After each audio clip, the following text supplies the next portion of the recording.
கடல்களுக்கு அப்பாலிருந்து சமுத்திரம் கடந்து வந்தவனை சாமர்த்தியத்தால் விரட்டிய வரலாறு சொல்ல போகிறேன், கேளுங்கள். முதலில் சாமர்த்தியம் என்றால் என்னவென்று தெரிந்து கொள்ள வேண்டும். சவால்களை சூழ்நிலைகளுக்கேற்றவாறு சமாளிப்பதுதான் சாமர்த்தியம். இந்திய பெருங்கண்டத்திற்கு வியாபாரம் செய்ய வந்தவன் நம்மையெல்லாம் அடிமையாக்கி நம் வளங்களையும் செல்வங்களையும் கொள்ளையடித்துக் கொண்டிருந்த காலம். மக்கள் வாழ்வாதாரத்திற்கே போராடும் நிலைக்கு தள்ளப்பட்டார்கள். அப்படி துவண்டு போயிருந்த மக்களை நாம் வாழும் நாடு நமதென்பதறிந்தோம், அது நமக்கே உரிமையாம் என்பதறிந்தோம், என்றும் சொந்த நாட்டில் பிறர் கடிமை செய்தே துஞ்சிடோம், இனி அஞ்சிடோம் என முழங்கி மூளையில் முடங்கி கிடந்தவர்களை எல்லாம் தட்டி எழுப்பியவர் தேசிய கவி பாரதியார். அவர் எழுத்துக்களாலும் பத்திரிகையின் மூலமும் மக்கள் மனங்களிலெல்லாம் விடுதலை வேட்கையை விதைத்து மக்களை எல்லாம் அவர் தயார்படுத்தி கொண்டிருந்தார்.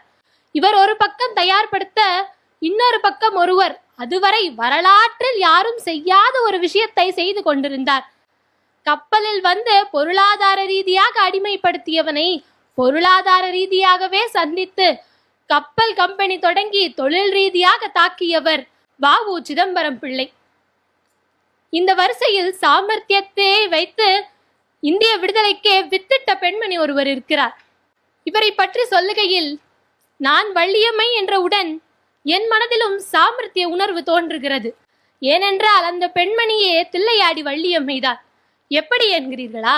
காந்தியடிகள் தென்னாப்பிரிக்காவில் இருந்த போது அங்குதான் வள்ளியம்மையும் வளர்ந்திருக்கிறார். அப்போது அங்கு நடந்த ஒரு போராட்டத்தில் காந்தியடிகளை சுட முயன்றார்கள். அன்று காந்தியடிகளின் முன் சென்று நின்று பேசியே காந்தியடிகளை சுடவிடாமல் அன்று காந்தியடிகளை காப்பாற்றியது தில்லையாடி வள்ளியம்மையின் சாமர்த்தியமான பேச்சுத்தான். சிந்தித்து பாருங்கள், அன்று மட்டும் அவரின் சாமர்த்தியம் இல்லாவிட்டால் நமக்கு காந்தியடிகளே கிடைத்திருப்பாரா என்று தெரியவில்லை. காந்தியடிகளின் அகிம்சையும் சாமர்த்தியம்தான். யானை கட்டி போரடித்தே பழகிய மக்களுக்கு உயிர் சேதத்தை தவிர்ப்பதற்காக கத்தியின்றி ரத்தமின்றி யுத்தம் ஒன்று வருகிறது என அகிம்சையை கொண்டு வந்து நம்மை விடுதலை பாதையை நோக்கி எடுத்து சென்றவர் காந்தியடிகள். இதுவரை நான் சொன்ன தலைவர்கள் அனைவரையும் நாம் அறிவோம். நாம் அறியாத பெண்மணி ஒருவர் இருக்கிறார். அவர்தான் சரஸ்வதி ராஜாமணி அம்மையார். தனது சிறு வயதிலேயே நேதாஜியின் படகில் இணைந்து அவருடைய 16வது வயதில் ஒரு ஆண் மகனாக வேடம் தரித்து 2 வருடங்கள் ஆங்கிலேயனின் கூடாரங்களில் பணிபுரிந்து நேதாஜியிற்கு ஆங்கிலேயனின் தகவல்களை ரகசியமாக கொண்டு சேர்த்தவர் சரஸ்வதி ராஜாமணி அம்மையார். இந்தியாவின் முதல் உளவாளியும் அவர்தான், இந்தியாவின் இளைய உளவாளியும் அவர்தான்.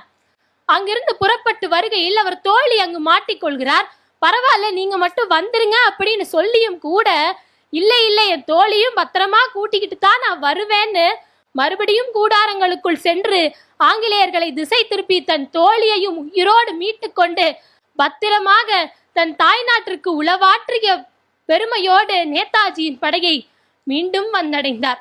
நாம் அறிந்த தலைவர்களை பற்றி சொன்னேன், நாம் அறியாத தலைவர்களை பற்றியும் சொன்னேன். நாம் சரியாக ஆராயாத ஒருவர் இருக்கிறார். அவர்தான் சாவர்கர். முதலில் ஆங்கிலேய ஆடைகளை எதிர்த்து மாணவர்களை கொண்டு அந்த ஆடைகளை எரித்து எதிர்ப்பு தெரிவித்தவர் சாவர்கர். 1857 சிப்பாய் கழகம் நடந்தது என்பதையே முதலில் அவர் நூலில் பதிவு செய்தவர் சாவர்கர். அந்த நூல்தான் பின்னாளில் பகத்சிங்கிற்கும் நேதாஜியிற்கும் ஊக்கமாய் அமைந்தது. இப்படி பல சாமர்த்தியங்களால் வாங்கப்பட்டது நம் சுதந்திரம். அதனால் தான் இன்று நாம் சுதந்திரமாய் வாழ்ந்து கொண்டிருக்கிறோம். இன்றைய இளைஞர்கள் நாம் அதை எப்படி பயன்படுத்தி கொண்டிருக்கிறோம் என்பதை சிந்திக்க வேண்டும். மற்ற மோகத்தை எல்லாம் தவிர்த்து நாளை இந்தியாவின் தூண்கள் நாம் தான் என உணர்ந்து சிறப்பாக செயலாற்ற வேண்டும் என்று கூறி நன்றி கூடி விடைபெறுகிறேன். நன்றி, வணக்கம். வந்தே மாதரம்.